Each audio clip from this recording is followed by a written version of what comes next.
முத்தமிழ் தாய்க்கு என் முதற்கண் வணக்கம்.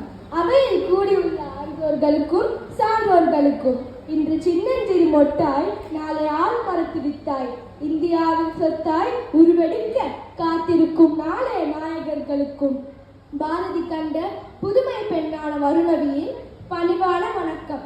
பட்டினி கிடந்து பசியால் மெலிந்து பாழ்பட நேர்ந்திடினும் கட்டி இழுத்து கால் கை முறித்து துடித்திடினும் பொங்கு தமிழை பேச மறப்பேனோ என்று சொன்னவன் மட்டுமல்ல, செய்தவன் தேடி சோறு நிதன் தின்றவர் அல்ல, வெட்டி கதைகள் பேசியவர் அல்ல, பல வேடிக்கை மனிதனை போல் வாழ்ந்து வீழ்ந்தவர் அல்ல. அவரை வீழ்த்தவும் முடியாது.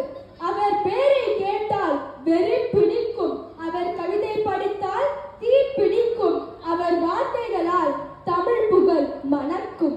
எட்டயபுரத்தில் விளைந்த ஒரு மகா கவி, தமிழ் தாய் பெற்றெடுத்த ஒரு மகா அவதாரம். சமூகத்திற்கு சாட்டையடி கொடுத்த கவிஞர், மாணவர்களுக்கு காவிய தலைவனாக விளங்கும் ஒரு கதாநாயகன். கவிஞர், பத்திரிகையாளர், சுதந்திர போராட்ட தியாகி என பன்முகம் கொண்டவர். அவர்தான் எனக்கு பிடித்த வீர தலைவர் சுப்பிரமணிய பாரதியார்.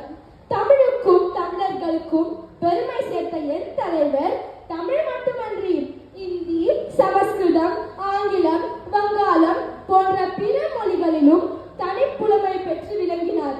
யாம் அறிந்த மொழிகளிலே தமிழ் மொழி போல் இனிதானது எங்கும் காணோம் என பாடி தமிழ் மொழியை பெருமைப்படுத்தினார்.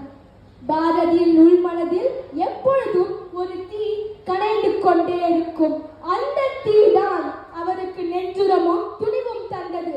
அந்த தீ தான் அவருக்கு சுதந்திர தாகம் என்னும் வேள்வி தீயை அனைவரின் மனதில் விதைத்தது.